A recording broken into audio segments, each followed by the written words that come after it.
what role do angels or demons play in Judaism? And we're going to talk a little bit about angels because angels feature prominently in text of the Torah, especially in the book of Isaiah and Jeremiah, even in our daily services. And that'll lead us to other questions. Do we believe in ghosts and spirits? And another question is, can we communicate with someone that is deceased, a loved one that is deceased and lives on the other side, so to speak? So we're going to go in order. These are like 4 different components all in one, because the final component is, what does Judaism have to say about extraterrestrial life? Welcome, come in. I do encourage your questions. I want that this should be interactive. Don't be shy. Every question is good. Every question is considered proper.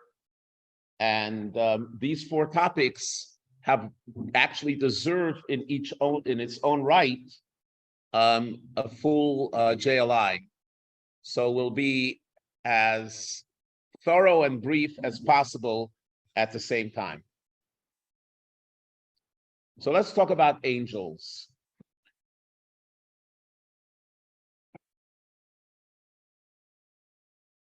Before we go there, just in general, to have a little intro, a lot of people have their personal perspective on angels, demons, spirits, ghosts, extraterrestrials.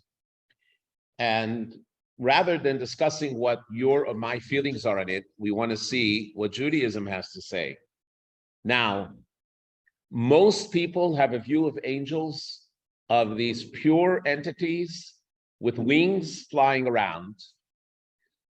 And I don't blame people for having that perception, because actually, when you look at the book of Isaiah, it is actually described that way.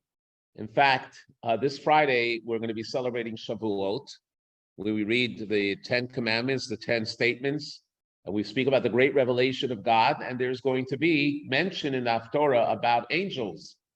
And over there, it speaks about the angels having 6 wings. So we associate wings with angels, that they can fly, they can float through the universe very quickly, but we still don't know what they are. We do find many places in the Torah that the word angel is mentioned. In fact, the Hebrew word for angel is malach. Now, malach, what is a malach? The Yiddish expression is, do you think I'm a malach in Himmel? You think I'm an angel in heaven? Does that mean that angels dwell in heaven? So what we're going to do right now is actually first define what is an angel and what it's not. And the second thing we're going to do is we're going to define what it does and what it does not. In other words, what it doesn't do. So it'll give us a little bit of a glimpse of what an angel is. But I would say that I'm going to ask just a question, just at random. Do you generally, when you think about an angel, have a positive feeling about an angel or a negative feeling about an angel? This is an unscientific poll. And people that are on Zoom can send me a message by chat. Positive? Anyone have any contrarian opinion? Yes? You think both? So you think angels can be positive and can be negative?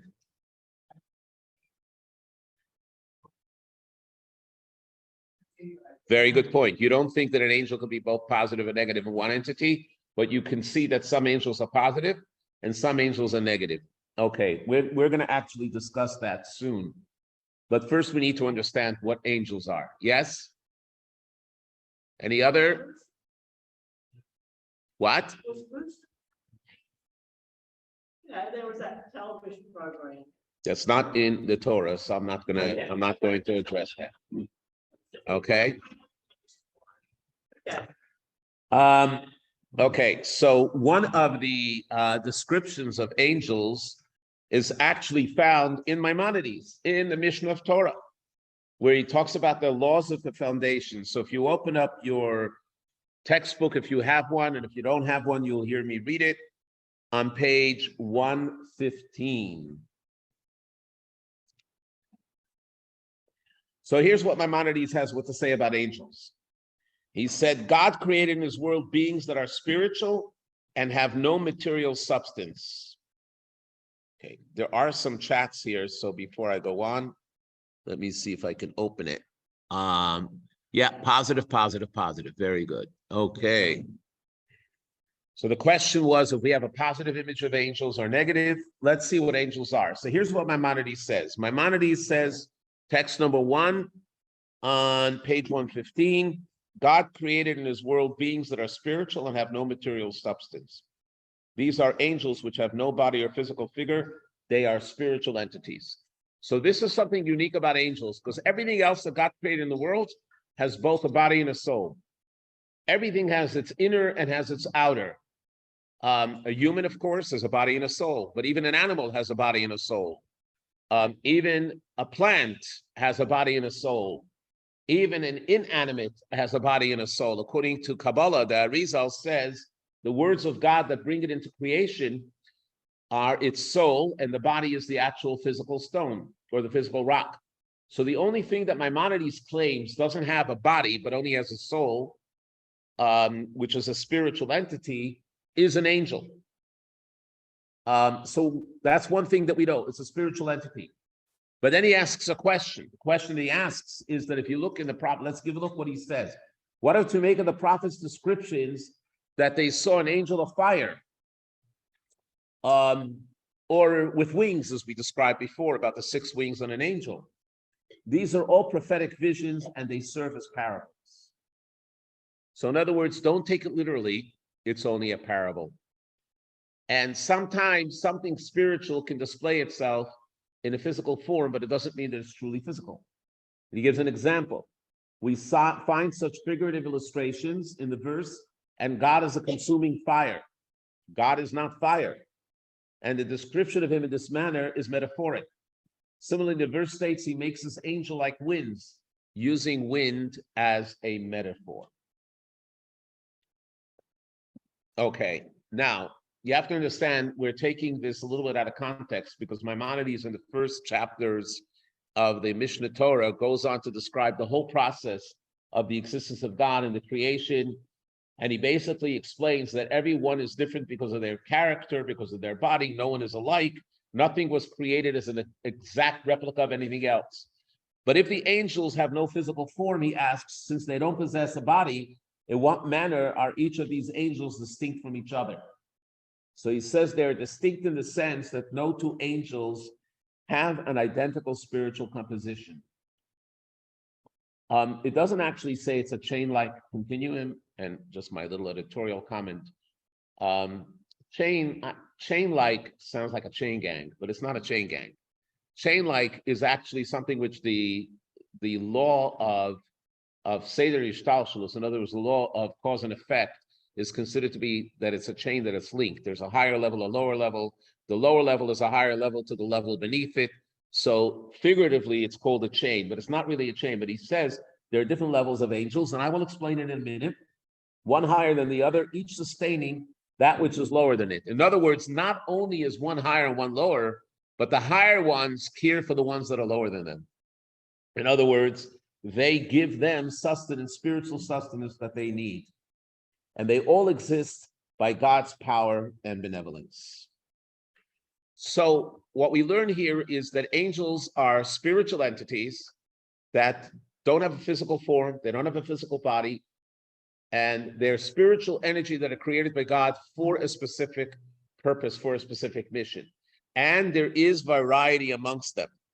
There are those that are very holy, there are those that are a little less holy, there are those that are more spiritual, there are those that are less spiritual, and they all have a purpose. They weren't created for another reason, for just for the fun of it, just for the scenery, just because God wants to be surrounded by them.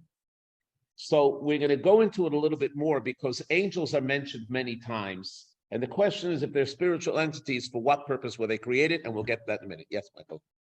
How are these different than what you discussed before us as individuals, all of us on the earth, who were spiritual entities created by God at creation, but we had not yet assumed the physical form because our parents. So you're asking what's the difference between, I'm going to just summarize it in a very simple phrase. What's the difference between unborn souls and angels? Yes. Fantastic question. And actually, I'm going to leave it for the end of this section because it actually bursts a myth. And the myth is that the angels are the highest spiritual entities. And we're going to talk about souls versus angels at the very end of this section. And over there, we'll explain what souls are. But I'll give you one hint. The origin of the souls are much higher than the origin of the angels. And it's not in the text, but I will explain something just for the sake of it, because this is something that is brought in Hasidus. First of all, we need to realize that everything in this physical world is an extension of the spiritual, the divine world above it.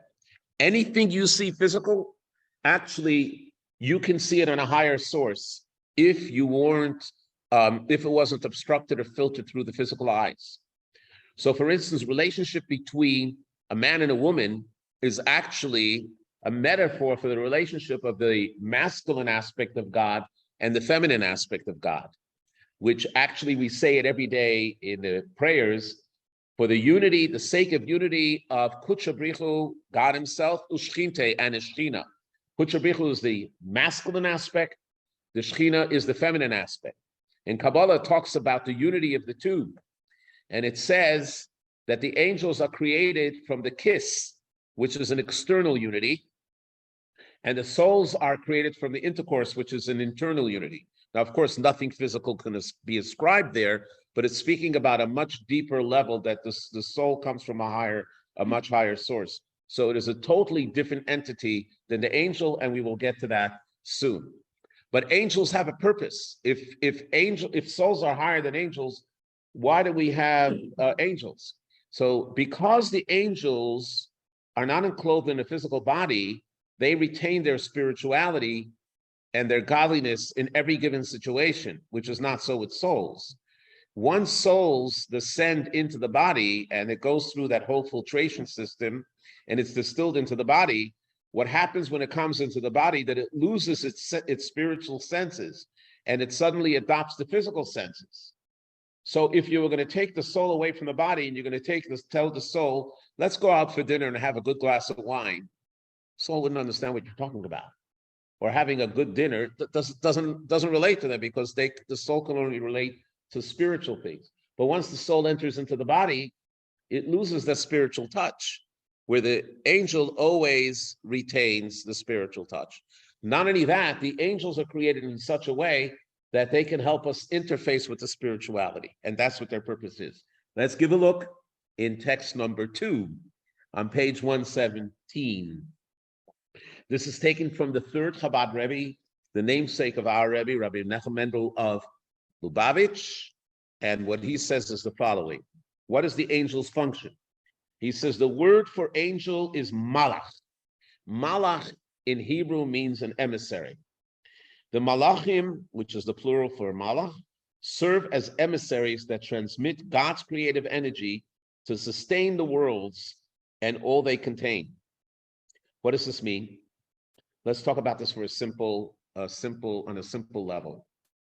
We know that God is spiritual or beyond spiritual. So when you pray in the Amidah and you ask for physical health, do you think that there are treasures of physical health in heaven? What do you think the physical health is in heaven? It's spiritual health. It's not physical. Same thing about wealth. You need money and you need livelihoods. What is the actual wealth in heaven? It's not physical, it's spiritual. The physical doesn't exist in the higher worlds. So when you're asking God that God should give you as a gift health and wealth, and God says, I grant it to you, how does it actually transform and convert from its spiritual existence into a physical existence? There's a story with Rav Zusha of Anapoli that he was having a very hard time financially, and his wife asked him to go to his Rebbe, the Maggid of Rich, to ask for a blessing for wealth. And he got a tremendous amount of spiritual wealth when he came into his Rebbe, and he came home and he was the happiest man. But he couldn't deposit it into the bank. It was spiritual. So you have to be able to convert that spiritual into physical, right? And that is the function of the angels. The angels are able to interface between the spiritual and the physical. Now, they have no entity unto their own. They're totally subservient to God. That's why we're not permitted to worship angels. They have a mind of their own, but not an independent mind, as we will soon see.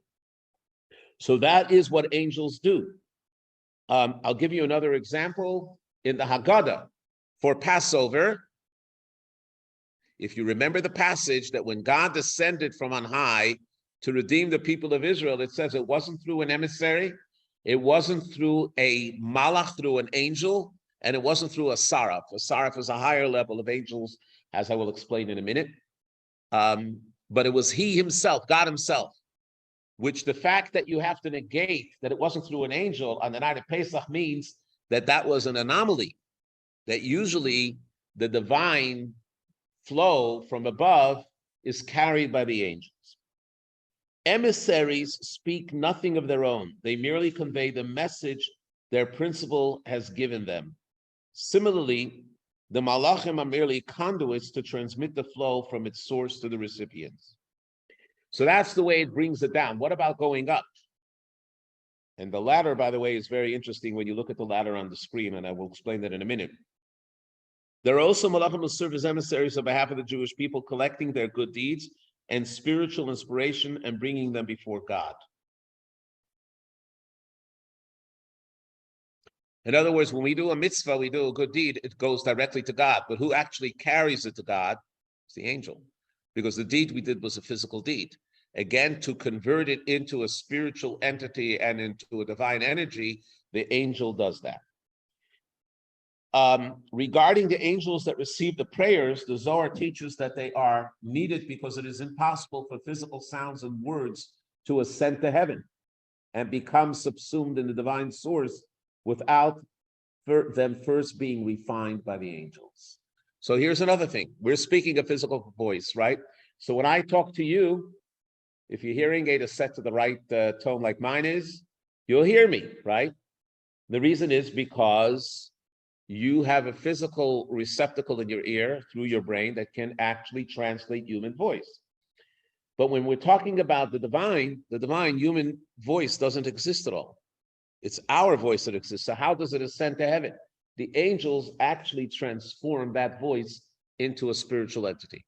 Now, of course, God could have done it without the angels. God chose it to be that way because God chose that everything should be proportionate. Nothing should jump the line, so to speak. Nothing should be infinite. It should all be within the realm of what is finite. Yet, malachim, angels, aren't independent beings. They're merely tools of the divine light that are within them. The reason that we have the ladder, and I'll explain that last line in a minute, is because there is a very famous dream of angels. This is one of the things that we bring in, that angels are found in the Bible. And in the very beginning of the book of Genesis, we find the story of angels many times. The angels that came to Abraham and Sarah, and then the angels that Jacob saw in his dream, ascending the ladder and descending the ladder. What was all about Jacob's ladder? So it's explained in Kabbalah that the ladder is a ladder of prayer, because prayer is not just to beg, prayer is to connect. And the ladder allows us to ascend from the earth into heaven. We are totally obsessed with materialism. But when we stand to pray, we sort of remove ourselves from the physicality, we remove ourselves from the materialism, and we ascend that ladder of the divine to come to God. But we need help doing that, and that's where the angels play a role. And as it says there, he saw angels ascending and angels descending. So for that reason, when we were in second grade and our teacher was trying to impress upon us how to pronunciate every word clearly, enunciate every word clearly in the prayers, he said, the angels are standing there ready to take your words. And imagine if you give them words that are all chopped up or they're swallowed up. They're going to be embarrassed to take it up to God. But if your words are clear and articulate and full of meaning and passion, so then when they bring it up, it's healthy words. So this is what he impressed upon us then. But this is the concept of angels. So again, angels are not physical beings. They're totally spiritual. They were created by God, but they are to be intermediaries between us and the divine. They're not intermediaries between us and God, because there's no intermediary between us and God. We have a direct connection, but it allows us to transform the physical into a spiritual. The other thing is that angels have no influence on the process whatsoever. In other words, angels can't make a decision, this prayer I'll take up, that prayer I won't take up, or this mitzvah I will acknowledge, or that I won't. They have no independent ability. They are created, in a sense, pre-programmed as intellectual beings. They're programmed as emotional beings, but they can only function according to their program. And furthermore, they don't have the flexibility that a human being has, and that was mentioned before. They cannot multitask. And we know that they can't multitask with the story of Abraham and Sarah. When the angels came, one was the angel of healing, Malach Rafal, that he came to heal Abraham. There was an angel that came to save Lot and his family. There was an angel that came to tell Sarah that she's going to have a child. And then there was an angel that came to destroy Sodom and Gomorrah. And the fact that they couldn't multitask is because they're programmed in a very, very special way. Now, angels are very important for us because they inspire us as well, as we will soon see. Now, one other good thing is, so what we see here on the screen is that angels convey the divine plenty from above down to the world, and they convey the human thought and feelings from above. And someone asked if they have free will. They do not have free will at all. They don't have free will, and we're soon going to learn that the only entity in the entire massive creation of God, from the zillions of different creatures, the only one that was granted free choice and free will is the human being. The human being is the only one, and that's one of the things that it means that we were created in the image of God, is that just as God has free will, he has granted us free will as well. Angels do not have free will. So they can only do what they're commanded to do. They can protest, but they can't change the mission. We will soon see an interesting dialogue between the angels and Moses that happened on top of Mount Sinai before the Torah was given. But the Tzemach Tzedek says one more thing which is important. I had the slide here. They're also called chayot, and I'm going to explain that in a minute. What chayot means. Chayot means that they're life, but some say animals, that they don't have freedom of choice. When Mashiach comes, there will be no need for the angels. Why? Let's give a look on page 118, text 3. In the Messianic era, the rectification of our material animalistic soul will be complete, and we will no longer need assistance in transmission for the malachim. In other words, one of the things that will happen is that we will be so refined when Mashiach comes. It's not that we will leave the bodies, but the bodies will be so refined and transparent that they will even be higher than the angels. They'll be on a much higher level than the angels. So you won't need the angels to elevate anything. But that will only happen when Mashiach comes. But until then, we have the need for that. Okay, so now we know two things. We know that angels are spiritual entities and what their function are. But why is it important to us? It is important to us because they give us tremendous amount of inspiration. And let me explain before we go on to the next reading.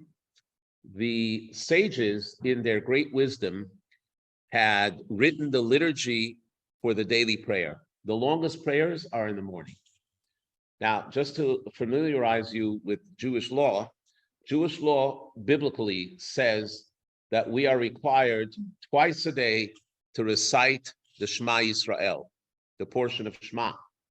It's 3 portions, starting with the first word, Shema Yisrael, Hashem Elokeinu, Hear, O Israel, God our Lord is one.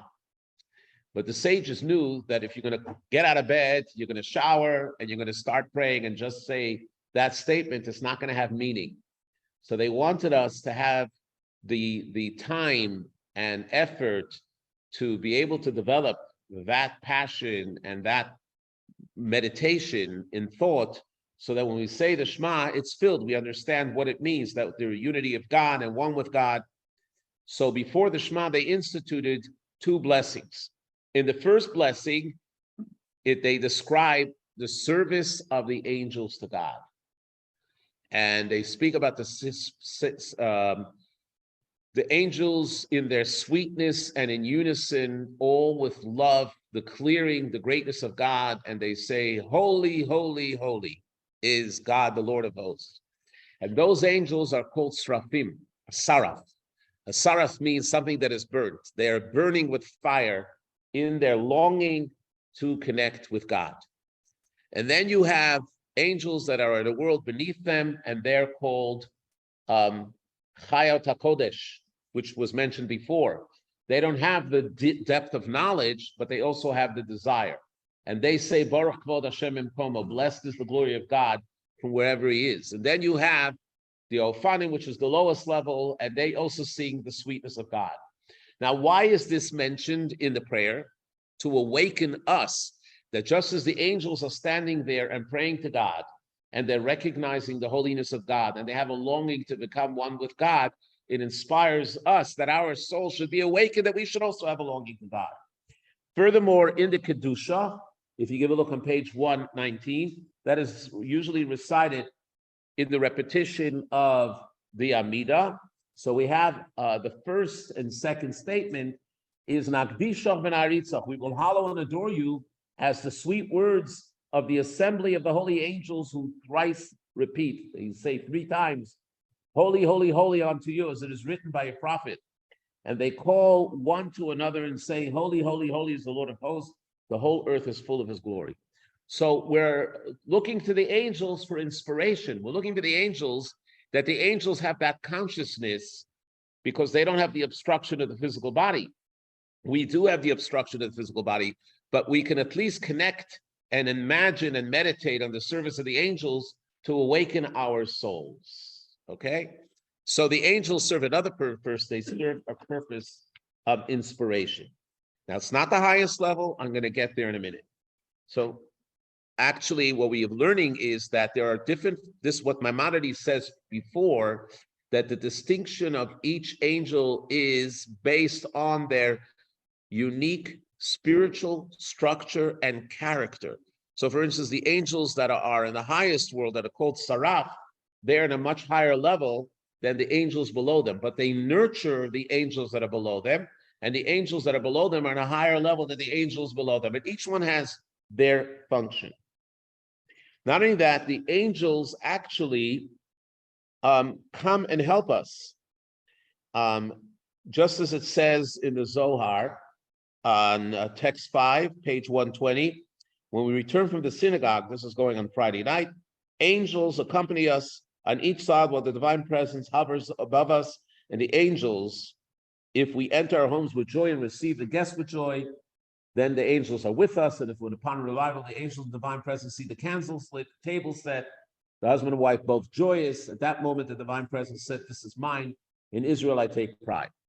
One of the most famous Friday night songs are Shalom Aleichem Malachei Atharis. What is the translation of the words? Give a look in text 6. Shalom Aleichem is peace unto you, ministering angels, messengers of the Most High, of the Supreme King of Kings, the Holy One, blessed be He, because they are so happy with us on Friday night. Why are they happy with us on Friday night?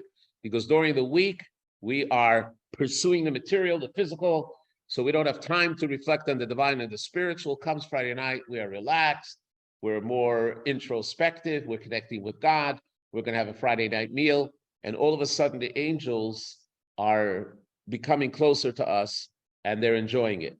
Okay, so therefore the angels are there. Okay, so we see another thing, that angels take delight in the Shabbat, and they like to escort us. They like to be with us. That's why you would say that there is an angel that accompanies you. What does it mean that an angel accompanies you? A guardian angel. The guardian angel, actually, you will find it in the next text from the Medrash. Text 7. A person who does one mitzvah is given one angel. One who does two mitzvahs is given two angels. One who does all the mitzvot is given many angels. As it says, he will assign his angels to you. Who are these angels? They are the ones who guard the person against harmful demonic forces. We touched on something else now. So first, let's talk about that. The angels are there as guardian angels. Guardian angels doesn't necessarily mean that they need to protect us. Guardian angels could be, they're there to give us an honor guard. They're there to give us the light of the Shabbat. But he does mention demons, and we're going to get to that soon. So, just a few examples of angels in the Bible. We mentioned Abraham and Sarah. We mentioned Jacob. And we also, there's a famous story with Lot and Sodom. The place of Sodom was a very evil place. We mentioned this many times. In Judaism, when we talk about Sodom, we're not talking necessarily about their sin of sexual deviance, even though it says in the Torah, but that wasn't the sin why God destroyed them. The reason that God destroyed them was because they were very mean to each other. They were mean to outsiders and guests. They were totally inhospitable. Oh my So God. that 1 minute, so much so that Lot was almost, and his children were almost killed by the people in Sodom, and the angels came out and pulled them in. Yes, Ken. You haven't mentioned the angels of death, and I think about the angel who went around in Egypt and killed the firstborn. I didn't understand the questions. Maybe my hearing aid is not on right. You What were you said that saying? angels have a holy mission. What about the angel of death? The angel of death is mentioned in the Torah. So the angel of death is also on a holy mission, but it's not something that we like. And that's why I asked before if you have a positive or negative. Now, we talk about the angel of death. It could be two things. It could mean that when a person's time comes that the soul should ascend to heaven, so the angel comes to accompany him. But generally people, when they see someone that's negative or wants to see people die, they call him the angel of death. But we're going to get to the angel of death when we come to the demons, because demons are also angels, but they're negative angels. So before we go on to the demons, I gave out handouts, but if you don't have the handouts, and for those that are watching it on Zoom, you'll see it on your screen. This Friday, we're going to be celebrating Shavuot. The Talmud in Shabbat talks about the great challenge that Moses faced. It gives a lot of the stories of what happened at the time. We're going to read one thing, just a few pages, but we'll do it quick, but it just gives us a little bit of an idea. But I want to preface it. Even though the angels cannot multitask, and even though the angels are programmed in a certain way, it doesn't mean that their programming doesn't allow them to protest, because if they see something that goes against their consciousness, the way they understand things, they will protest. And here's one example. Rabbi Yeshua ben Levi said that when Moses ascended on high to heaven to receive the Torah, the ministering angel said before the Holy One, blessed be he, Master of the universe. What is one? In other words, one, a born of woman means flesh of blood, and we'll see it also mentioned later, doing here amongst us? The Holy One, blessed be he, said he came to receive the Torah. The angel said before him, the Torah is the hidden treasure that was concealed by you for 974 generations before the creation of the world. And you seek to give it to flesh and blood. We're going to skip the next piece because it goes into the calculations of the generations. So what are they saying? What is man to you? What is man that you are mindful of him, and the son of man that you think of him? That's a verse in Psalms. Rather, God our Lord, how glorious is your name. In all the earth is your majesty placed in the heavens. And basically what they were saying is, place your glory on heaven. Why are you letting it to descend? So before we go on, we have to understand what their argument was. They didn't see the Torah in the physical sense. They saw the Torah in its spiritual source. In the spiritual source, the Torah is the wisdom of the divine, the wisdom of God, the revelation of the essence of God, the revelation of the infinity of God, and they couldn't understand how it will ever make it down to earth and why is it given as a gift to the people. So God didn't answer them, but he turned to Moses. The Holy One, blessed be he, said to Moses, provide them with an answer why the Torah should be given to the people. Moses said before him, Master Universe, I'm afraid lest they burn me with the breath of their mouths. Because he saw they were angry. They were protesting. And it says in another place of the Talmud that an angel, if it would only reveal one little percentage of its presence to people, it can burn up the entire world. So radiant is their energy. But they conceal it so that the world should not be burnt. So he was afraid. So what does God say? God says to him, grasp my throne of the glory for strength and protection and provide them with an answer. And from where is it derived? As it's stated in Job, he causes him to grasp the front of the throne and spreads his cloud over it. In other words, whenever the Talmud tells these tales, it always shows you that it's actually rooted in the written word. Rabbi Nachum said, the verse teaches that God spread his radiance, the radiance of his presence, his cloud over Moses. So what does Moses say? Moses said before him, Master Universe, the Torah that you're giving me, what is written in it? God said to him, the first statement is, I am the Lord your God who brought you out of Egypt from the house of bondage. In Exodus, Moses said to the angels, did you descend to Egypt? Were you enslaved to Pharaoh? Why should the Torah be yours? Again, Moses asked, what else is written to it in it? God said to him, you shall have no other gods before me. Moses said to the angels, do you dwell amongst the nations who worship idols that you require the special warning? Again, Moses asked, what else is written in it? The Holy One, blessed be he, said to him, remember the Sabbath day to sanctify it. Moses asked the angels, do you perform labor that you require rest from it? Again, Moshe asked, what else is written in it? Do not take the name of the Lord your God in vain, meaning that it is prohibited to swear falsely.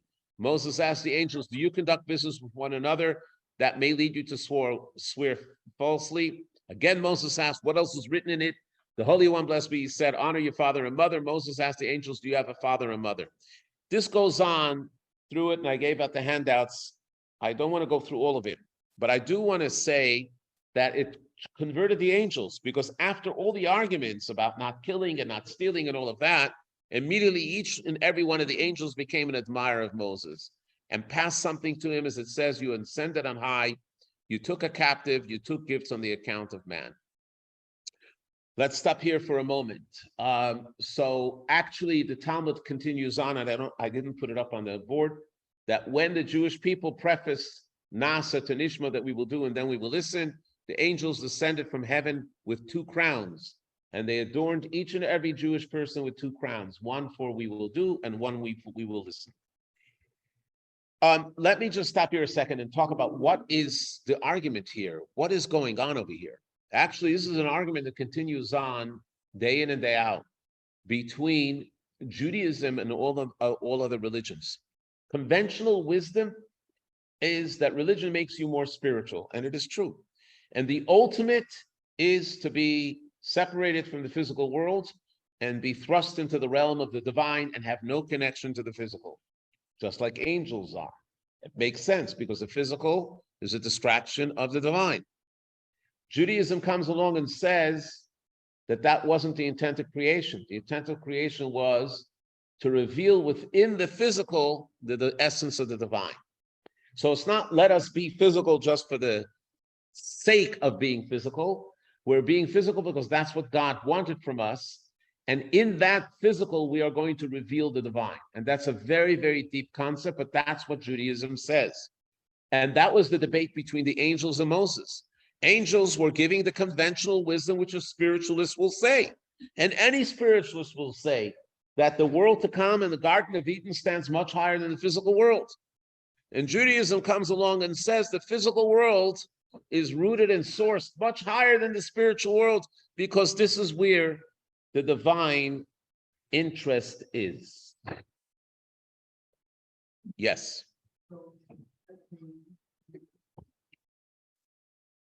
Is it as if each commandment is a way of trying to connect the spirituality to the physical?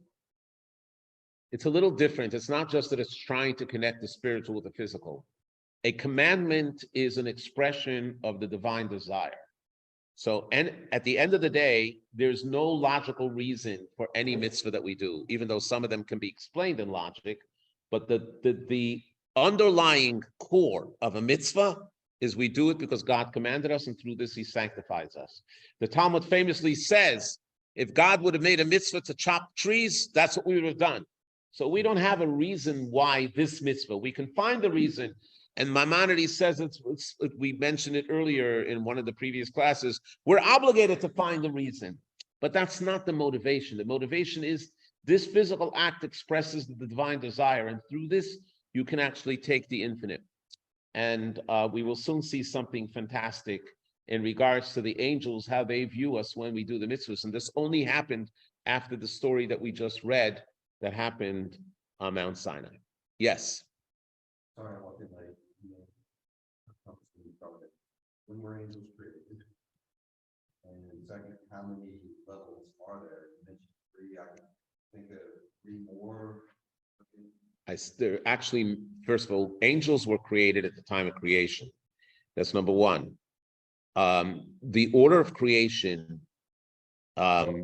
is that angels, there are different opinions when angels were created. Some say they were created the same day as the humans, and some say that they were created before.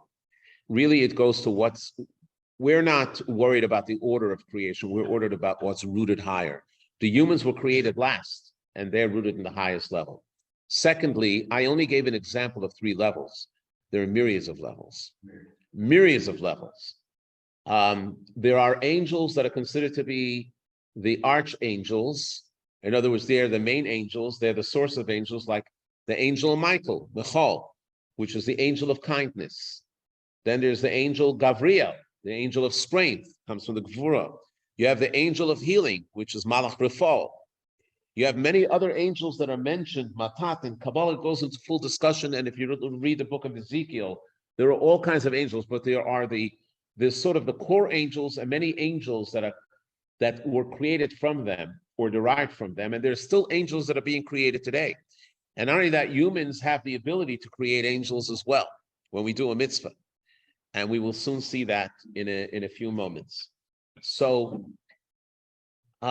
angels are delightful, and we turn to them in order to have inspiration, but we're not obsessed about angels. And angels definitely don't stand higher than us. We will soon see that we are much higher than the angels. Okay. Let's move on to demons, because the opposite of angels are demons, and I'm looking at the clock. I don't want to miss anything unless I keep you here a little longer. Now, demons are mentioned in Talmud. There was one famous story with a demon that King Solomon used when he needed to build the Beit HaMikdash. There was a worm that was called Shamir. And this Shamir was able to cut through stone and brick, but he couldn't find it. So he says that he actually summoned a demon called Ashmedai, and he asked Ashmedai to help him, and Ashmedai helped him. But then he had no control over the demon, and the demon actually overpowered King Solomon. So we find that the concept of demons are mentioned many times in the Torah. They are called with different names. Sometimes they're called demons. Sometimes they're called shadim. Sometimes they're called mazikim. Mazikim means destructive creatures. Here's one example. Page 124. 10 things were created during the twilight of Friday, the final day of creation. And it enumerates what the 10 things are. And I'll mention some of them soon. Some of them say the destructive demonic forces were also created at this time. So one of the things that it mentions is, you know about the sinkhole that swallowed Korach, the one that protested against Moses. It was created Friday at the twilight. The ability for the donkey of Bilam to talk was created at the twilight. There are many other things that it says that there were 10 things that were created. And then it says that even the mazikin. Now, what is the meaning of the twilight of Friday? And why were they created then? So what does twilight mean? Twilight in Hebrew is bein hashmoshes. It's between the suns, it's between the sun and the moon. The twilight zone is a little bit of this, a little bit of that, but neither this, neither that, right? Is that what you say, the twilight? If you say someone is in the twilight zone, what does that mean? They're a little bit here, they're a little bit there, or they're neither here or there, right? That's twilight. So Friday was a regular day of creation. It was a work day for God. God was creating. Shabbat was a holy day when creation couldn't come into being. The only thing that was created on Shabbat was the Shabbat nap, right? It was the idea of rest.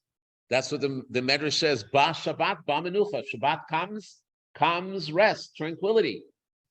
But it says that there were certain entities that hover between the spiritual and the physical, and the only time that they could be created was at the twilight zone. Angels are totally spiritual, so they were created in a spiritual way. But everything else, which sort of borders the physical and the spiritual, like the ability for the donkey to speak, and so on and so forth, that was created in the twilight zone. And they say that the mazik and the demons were also created then at that time, because the demons have a little bit of spirituality and they have a little bit of physicality. Now, there's a very big debate about shadim. They definitely don't exist today. There's no question that they don't exist today, and I'll go through the reasons why they don't exist today. But the Talmud definitely talks about demons. We definitely talk about the mazikim. There are certain customs that have been ingrained in Judaism because of protection of the mazikim. People would wear a kameah not only for an evil eye, but they didn't want that a demon should hurt them. It says that you shouldn't travel alone at night on a road.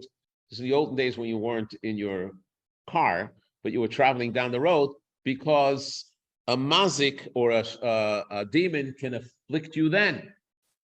We talked about Hananiah, Mishael, and Azariah, and Daniel that were in a dilapidated building, and they saw demons there. So the Ramban, interestingly, says that they're not to be obsessed with, even though they do exist. Give a look at page 125. The Ramban says the demons are semi-physical, semi-spiritual beings. That's why they were born in twilight. He says demons are called shadim. That's the Hebrew word, because they reside in desolate areas, shadud, like the deserts. They're primarily found in the extremities, such as in the northernmost part of the world that is desolate because of the cold. There you go, Alaska. Demons are formed from a combination of the elements of fire and air, and their form cannot be sensed or grasped by any of our senses. The angel's form is intangible, and because they're so light, they can fly with fire and wind. Now, the Ramban definitely accepts that they cannot be, that they're existent, but they exist in a semi-physical, semi-spiritual being. As a semi-physical, semi-spiritual being, they cannot be grasped by human beings, but we shouldn't worry about them because they're not around populations. They're not around if you do mitzvahs. They're not around if you're conducting yourself in a proper way. Don't worry about demons. The Ralbag was a very famous rabbi. He was a polymath. We mentioned him, I think, once before. He actually says,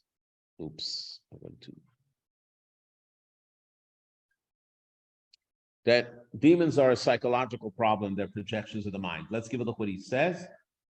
By the way, he was a very famous astronomer, and they named a crater on the moon after him. It's called the Levi crater, and that's after him. So demons exist only in the realm of imagination. This is what the sages meant when they taught that a demon can appear and cause harm to a person who is alone. To two people it appears, but it doesn't cause harm. And to three people it does not appear altogether. If demons were to exist as actual beings, they would appear to groups of three the same as they would be seen by one or two. Why would they be afraid of two? So therefore, what he says is just an imagination.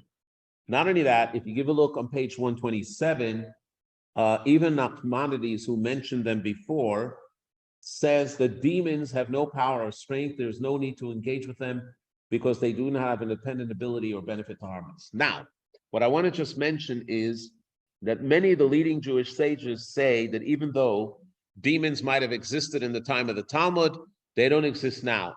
Some say that since Maimonides went out strong and said demons don't exist, so he abolished them.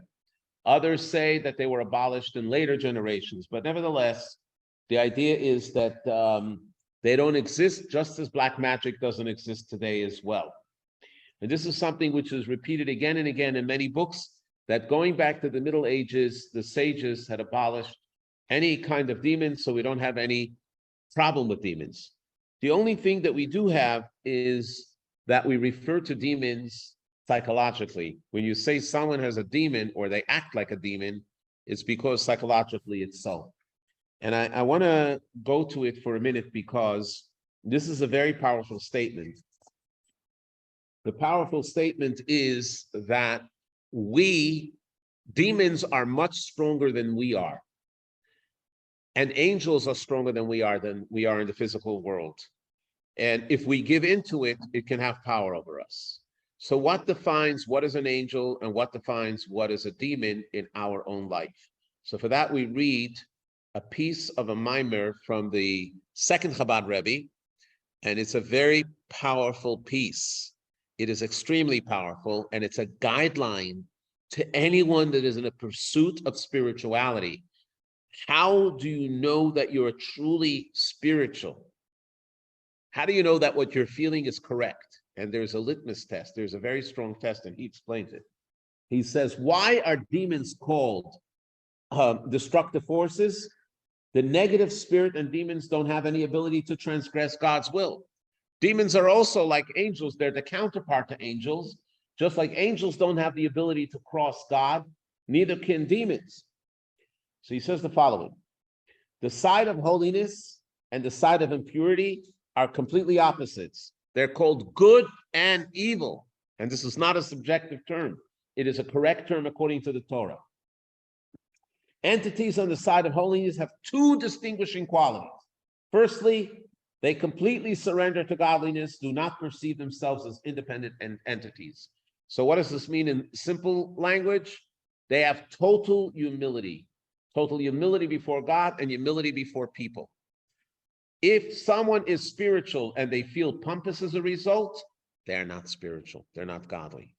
Because it can't be that you're godly and you're pompous and you're conceited. If you are godly, then you are humble. Okay, that's number one. As a result, this is actually a corollary. Secondly, they're inherently good and kind towards others, selflessly giving from all they possess to sustain the poor and to do good to all. So if a person is selfish and they're spiritual, they're not truly spiritual. If a person is praying and gets upset that somebody disturbed them, they're not being spiritual, they're being selfish. If a person is spiritual, they have a humble spirit. And the humble spirit means it's not about me, it's about God. Now, of course, if someone is acting inappropriately, you have to gently tell them to stop. But it's a very big difference between being humble to being all self-obsessed. Okay, so those are the two things. The underlying characteristic is putting one's interests aside to benefit others. And the cause for this is the feeling of complete surrender to God. The day school had a motto a few years ago called "You Before Me." The "you before me" came from this concept. It's not just a nice thing to do, but this is how you connect to God.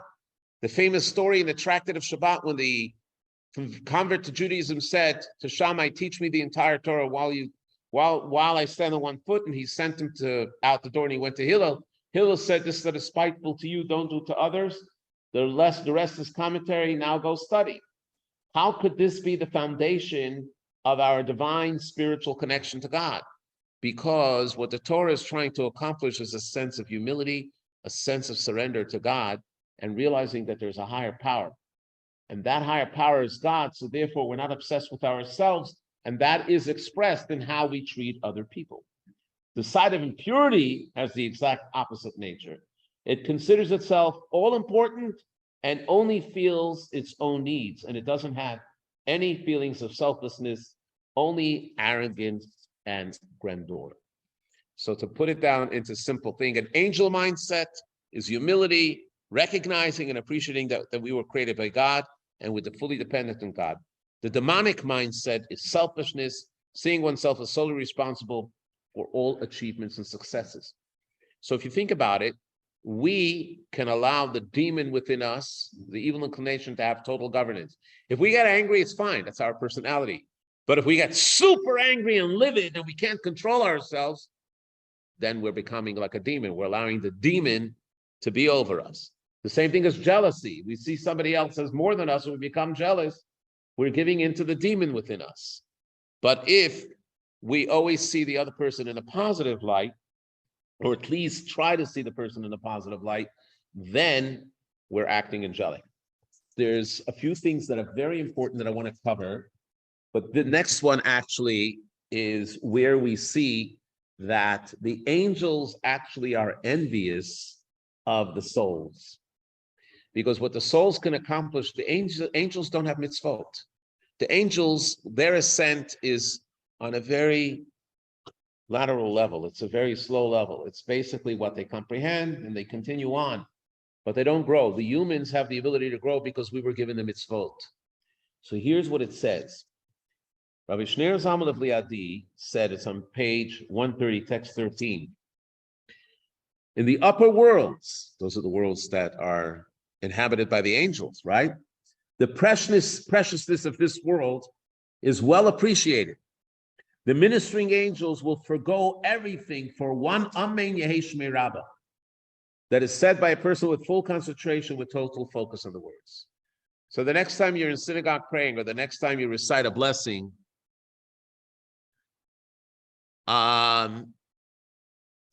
you should know that the angels are waiting for us because they realize what we can impact.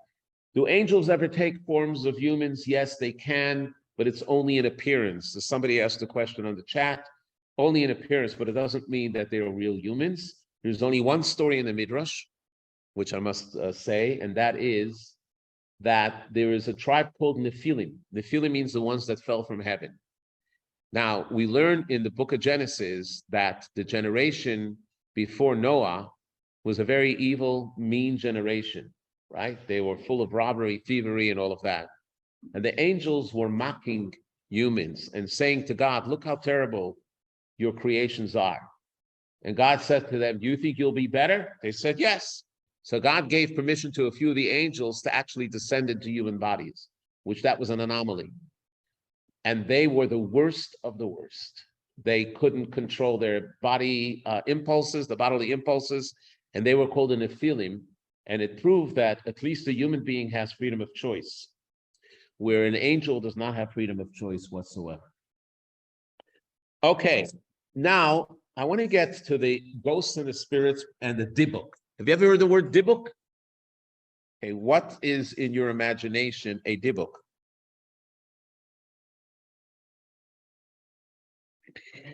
So this is a very important issue, and there's a lot of folktale.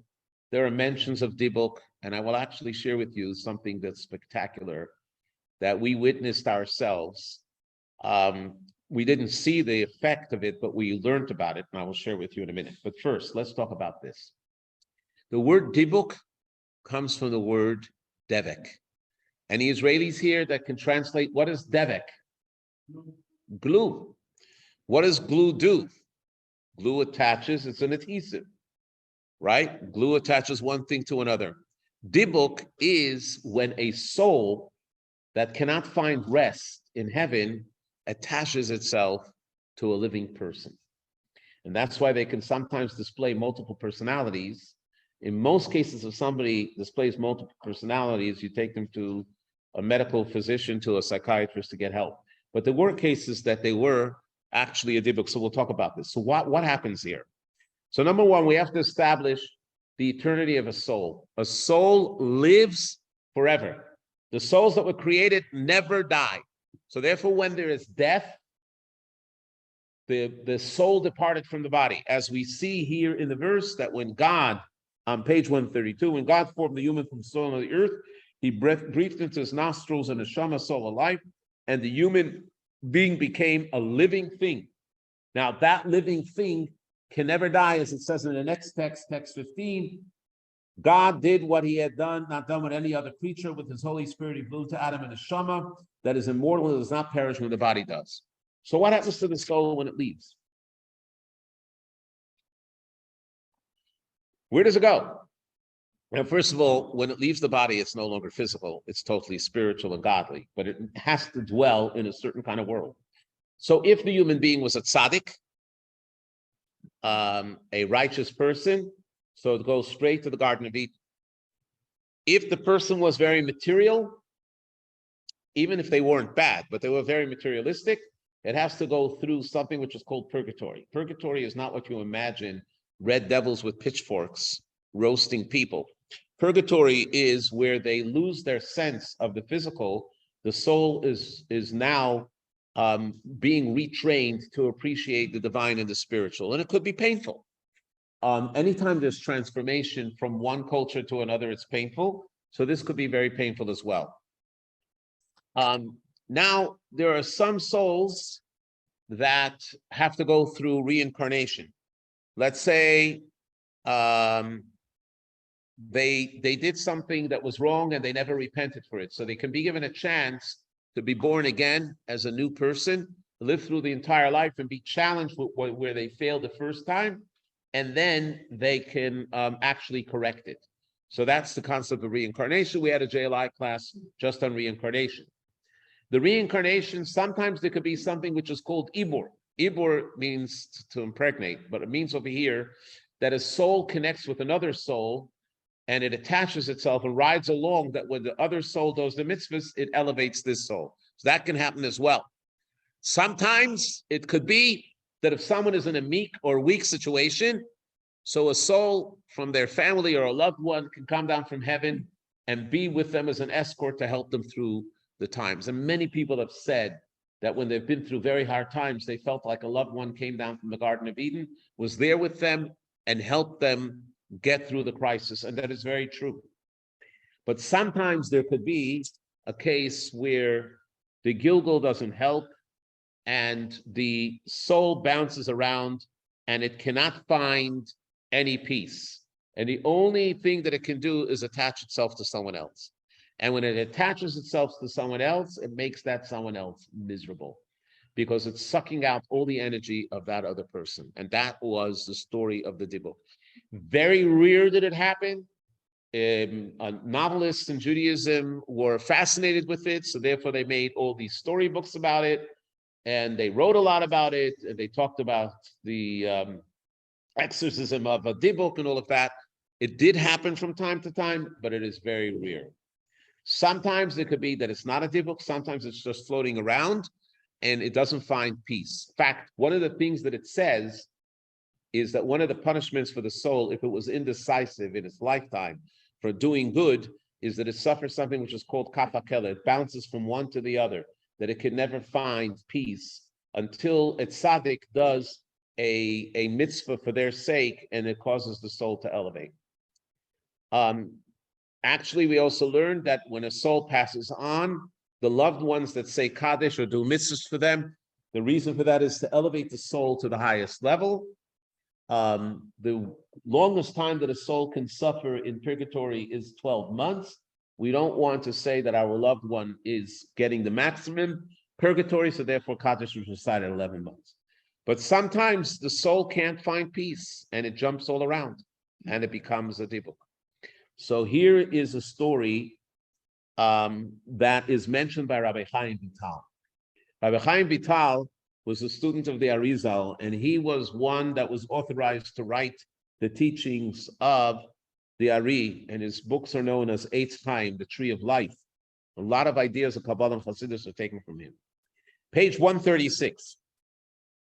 Occasionally, the soul of a wicked person is unable to even enter Gehenna, that is purgatory, due to its many transgressions, and will wander through the worlds and enter the body of a man or a woman. This spirit possesses the person and causes violent seizures. Now, it doesn't mean that anyone that has a violent seizure or anyone that has these symptoms is possessed, but it could be possible. To cure the possessed person, I take hold of their arm and feel their pulse. While holding the arm, I recite a specific verse in various forms and meditate on the divine names, the different arrangements of the letter form. While doing so, I concentrate mentally on removing the spirit from the person. The spirit then talks from within the body and will respond to any questions after it. I then order it to leave the body. Sometimes it's necessary to blow the shofar near the affected person's ear. Now, you can just imagine all kinds of stories that were built around this statement, which most of them are fiction. In fact, 99% of the dybbuk stories never happened. But the fact that Rabbi Chaim Vital mentions it means that it could happen. Most of the souls that don't find peace don't necessarily connect to someone else, they wander. I'll tell you 3 stories very quickly because it emphasizes the point. The Baal Shem Tov had a brother-in-law by the name of Rabbi Gershon. And he asked the Baal Shem Tov, why does he recite the Amidah so long? It would take him hours to say the Amidah. So the Baal Shem Tov said that when I come to the blessing, Mechaya Ametim, the one that gives life to the dead, I have to help the souls that are wandering find peace. So Rabbi Gershon said, can you teach me the secret to see it, to do it? He says, of course, I can use help. And he taught him all the secrets. The next time Rabbi Gershon stood up to daven, and he started thinking about the secrets, all of a sudden he saw an endless line of crying souls, and he fainted. He couldn't do it. That's one story. Then there's another story. The other story is about the Alter Rebbe. And give you a little background. We all know the name Zechariah, right? Zechariah is the name of a prophet. This prophet Zechariah is known in the annals of Judaism that he was killed by his fellow Jews. Because when we speak about the prophet of doom, people think that it's Jeremiah, but Zechariah was the one that was going to give the prophecy of the impending destruction of the temple. And these Jews were so angry that they basically stabbed him to death on Yom Kippur. So much so that when the Babylonian general came in, he saw the blood was boiling and he tried to calm it by slaughtering other Jews. It's a whole story that's brought down in the Talmud. The Alter Rebbe was once sitting, and all of a sudden he started talking about the story, and he said, actually, I want to say that the people that murdered Zechariah were very righteous men. Everybody just stood there with their eyes open. What's going on over here? And he said, when a prophet reveals a prophecy that was given to him, the prophecy cannot be retracted. These men knew that Zechariah, once he said the temple will be destroyed and the exile will start, that that's what's going to happen. And they wanted to prevent him from doing that. Now, they knew that as much as they'll beg him, he's not going to stop, because a prophet is supposed to recite his prophecy. So they decided to kill him, that through this they thought they will impede the actual destruction. Everybody was wondering what happened. And then the Alter Rebbe revealed that there were some souls of those murderers that were still floating around thousands of years later, and they can find no peace. And by the Alter Rebbe saying something positive on these souls, they finally found peace. How do we know this story? There's a story that the Rebbe did. This is on tape. Part of it is on tape, and part of it happened on Shabbos. The Rebbe spoke on the conclusion of the Tractate of Sukkah. He spoke about a lady by the name of Miriam, the daughter of Bilgah, that when the Greek soldiers entered into the temple at the time of Hanukkah, and they were desecrating the temple, she was Jewish and she married one of the officers.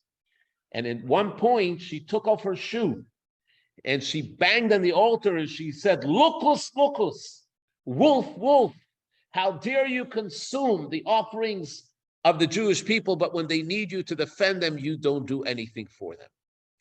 And the sages were so incensed that the family that was connected, she was a family of Kohanim, they were locked out of the temple. So even when they can come to do services, they didn't have their place, they didn't have their window. And that's the story that's told. You give a look in the Talmud, you'll see it. I remember the Rebbe was speaking about it. It was in the mid-70s. And he spoke about it for an hour. And all of a sudden, the Rebbe starts saying, out of the blue, look at the preciousness of a Jewish daughter.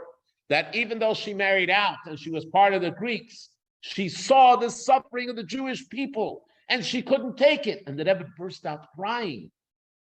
bitterly, and he was saying, she's crying to the altar and saying, how dare you stand by when your people are dying? And he was crying how precious a Jewish woman is, that even if she's gone astray, she cannot stand seeing the suffering of the fellow Jews. Well, this was before Yom Kippur. On Simchas Torah, the Rebbe spoke about it again, and he said, I got a lot of complaints. How dare I spoke about this woman in a positive way. And that's when the Rebbe told the story of the Alter Rebbe with the story with the murders of Zachariah. And he says, why don't you mind that a Jewish woman should finally find peace in her life? Which means to say that the Rebbe admitted in public what he did at that moment, that he saw the soul of this lady and she was crying to him and saying, enough is enough, thousands of years I'm wandering. Can't you do something for me? And by speaking positive about her, he restored her. This is one of the few times that the Rebbe revealed things about himself in an indirect way. And this is a very powerful story which teaches us.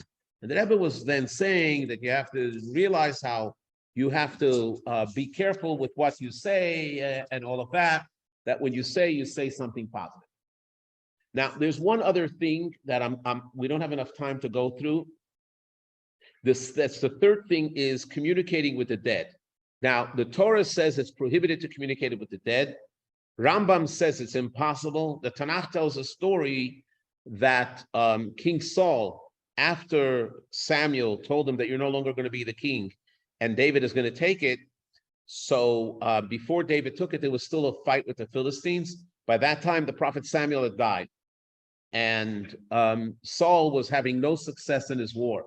So he went to this woman that was able to communicate with the dead. And he said to her, I need you to bring up Samuel the prophet. And Samuel the prophet was brought up and he said, why are you bothering me? And he began to say what the problem was. So there are different opinions in the Talmud.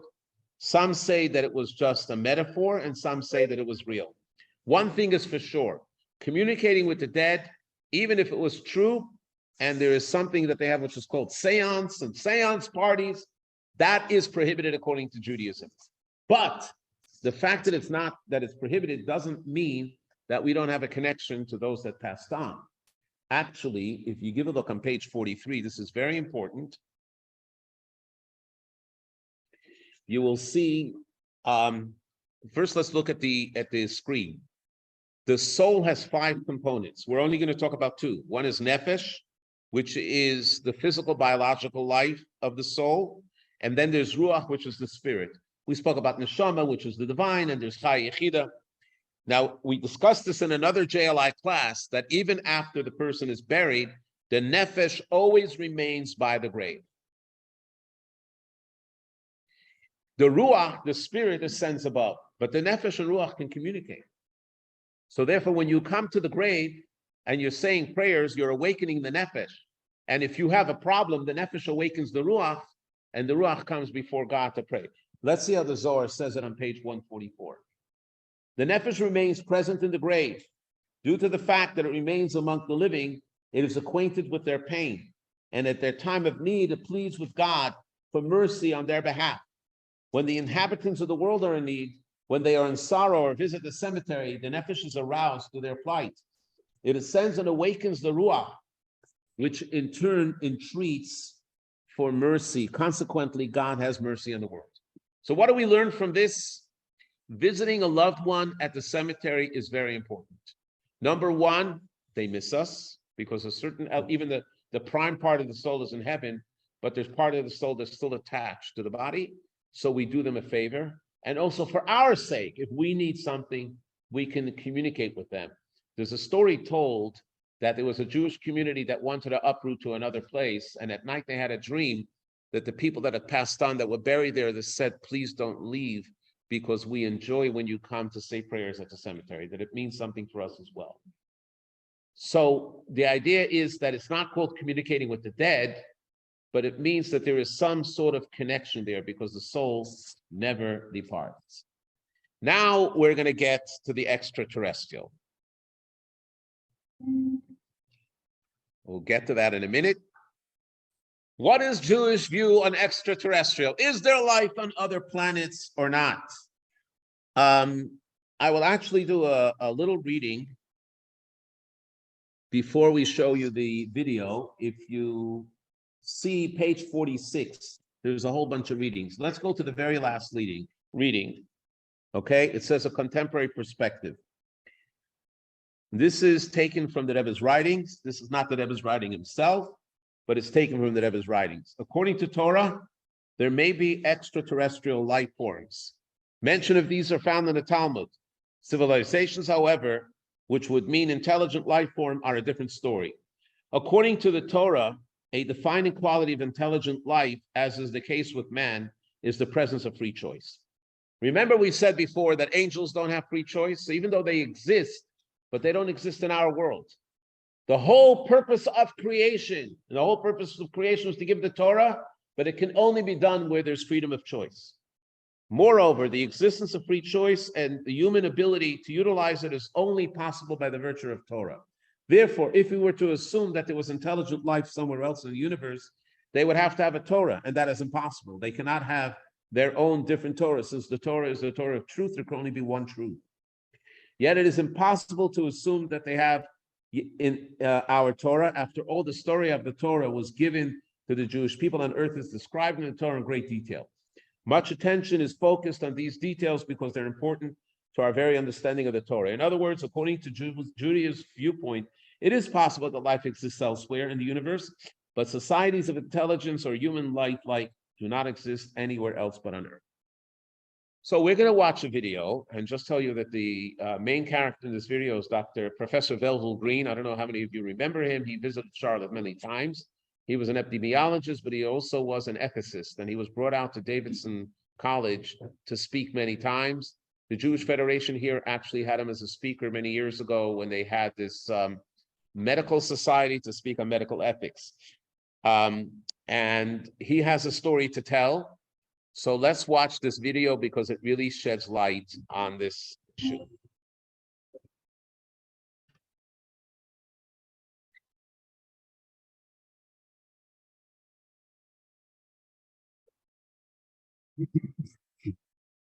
Gazing into dark skies to inspect at shiny objects has been a fact of life for as long as human life existed. But what about those planets and galaxies? Does any life exist there?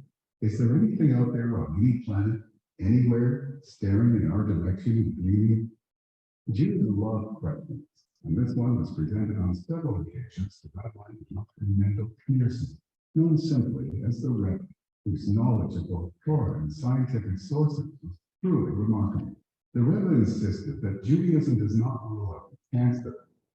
I just want to see if he did share sound. If he didn't, Life may exist elsewhere. start again. Sorry about that.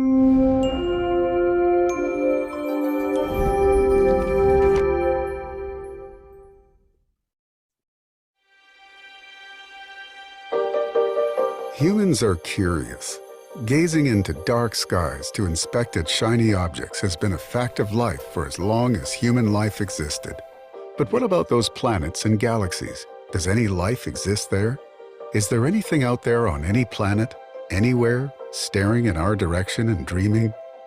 Jews love questions, and this one was presented on several occasions to Rabbi Menachem Mendel Schneerson, known simply as the Rebbe, whose knowledge of both Torah and scientific sources was truly remarkable. The Rebbe insisted that Judaism does not rule out the chance that life may exist elsewhere, and that classic Jewish sources are divided as to whether such life actually exists. But when it comes to the purpose for which God created the cosmos, planet Earth is unique. Only its human inhabitants received a Torah from God, and only they have the capacity for free choice. So, is there life on Mars? Perhaps, but there are certainly no synagogues. In the early 1960s, a leading Jewish scientist, Professor Velvel Green, worked for NASA's Planetary Quarantine Division. He asked for the Rebbe's opinion on his exobiology program that was seeking signs of life on other planets. I said, there are those, and I used the word, there are those of your followers who say that a Jew should not be working in the space biology program, the exobiology program, because it goes contrary to Torah. The Rebbe stopped, one of those beautiful moments in time. He didn't smile, just thought. And then he came back with this and he said as follows, exactly the way I'm doing now. He pointed at me. And he's saying this in Yiddish. You should look for life on Mars. You should keep looking for life on Mars. And if you don't find it, keep looking elsewhere. And elsewhere. And keep looking. Because to sit here in this world and you say there is no life elsewhere is to put a limit around what God can do. And that nobody can do. Now the Rebbe didn't say there was life on Mars. The Rebbe just said that the job of a scientist who is trained in that profession is to keep looking for it. But not everyone receives such a response from the Rebbe. In 1978, a similar question was posed by a young Jewish man living in Milan, Italy. He and his friends had been debating the question of extraterrestrial life, and they turned to the Rebbe to inquire about the Torah's perspective. The Rebbe wrote back, but his reply was as distant from his response to Professor Green as the Earth is from Mars. He advised the questioner that although nothing in Judaism negates the possibility of extraterrestrial life, it was not advisable for him to be spending time investigating the question. Instead, he should focus on the terrestrial life surrounding him. I must admit that I answered your question without great enthusiasm. This is like a scenario in which we face a dangerously ill patient or a burning house. And instead of trying to save the patient or extinguish the fire, we deliberate profound theoretical questions about the cosmos. Such inquiries won't do a thing to help the patient or extinguish the fire. Similarly, today's Jewish youth are seeking direction. They are missing the path of Torah and its commandments, which is the path of true life. And this crisis is not happening somewhere in the heavens, amid the planets, nor in a remote corner of the earth, but rather in the immediate vicinity of you and your friends in Milan. And it is a matter of vital importance. God promises us that when we truly exert ourselves in this regard, we will succeed. Two different individuals, two very different responses. So, is there extraterrestrial life? Well, it seems that if you're a professional scientist with your head in space, advance science, discover more of God's wonders. But if you belong to the rest of humanity, seek life on Earth, work tirelessly to enhance it, and create wonders here for others. Lesson 4. So what do we learn from this? Let me go back and recap a few things, and then I want to show you a little intro of something else because we still have just a few minutes. Number one, souls versus angels. Souls are much higher. They're rooted in the essence of God, and the whole purpose of creation was for the souls. Angels are there to assist human souls. So don't be envious of angels. Angels are envious of us. They serve a purpose. They're needed. They help as while we are immersed in the physical world. But when Mashiach comes and the world is spiritualized to a higher level, the physical is refined, they will no longer have a purpose. This is contrary to what most people think. I wish I was an angel. The other thing about angels is they don't have wings, they don't have physical forms, and when it speaks about wings, it means something else. It means they have the ability to rise, they have the ability to ascend, but it doesn't mean that they actually have physical wings. That's number one. Number two, which is equally important, is that demons are not something that we should be worried about. We should be more worried about of how we behave. I would rather be protected from an evil person that's angry at me than a demon that lives in some sort of dilapidated building that I never go to.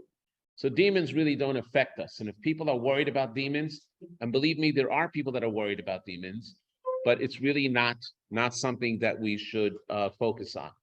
Number three, our loved ones who passed on are very important to us, and we can give them a gift. When we study Torah, do a mitzvah, we're actually giving them a gift unlike anything else. That's why in Judaism, you don't have flowers that we put on the grave because the soul cannot connect to flowers. Flowers don't mean anything. If you put flowers, it's just about your feelings. It's not about the soul.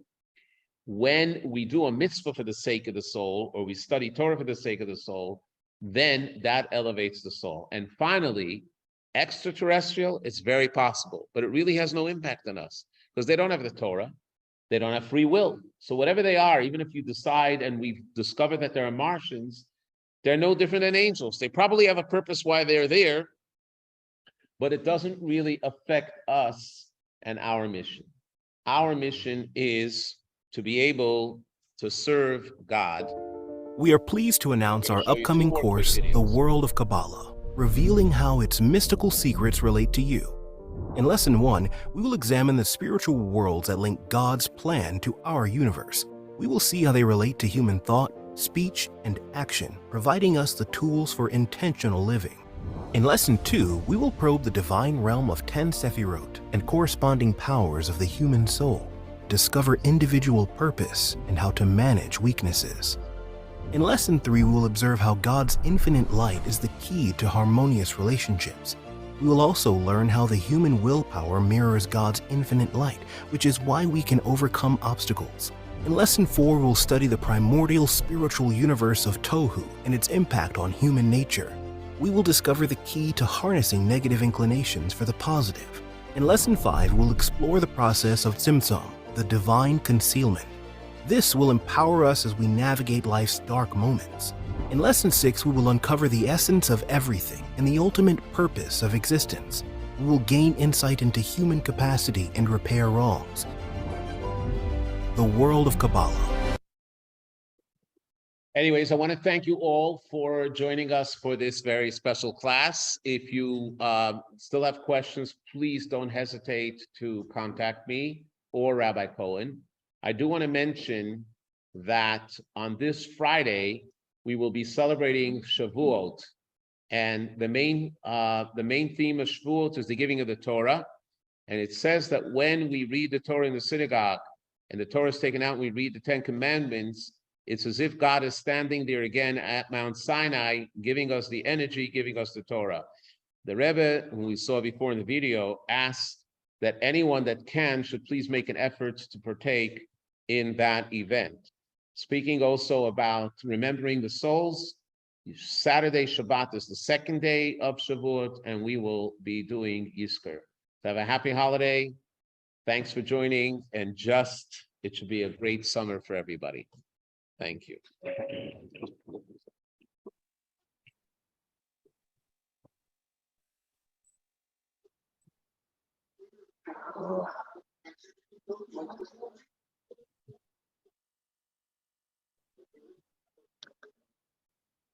Yeah, I got your email. Let me just shut this a second. One slide quickly went over it. And it was about, I think it's like said, yeah. Yeah, it was about the seance. Like Sam, that in your mind, a seance, talk to me. With somebody who's just like this city.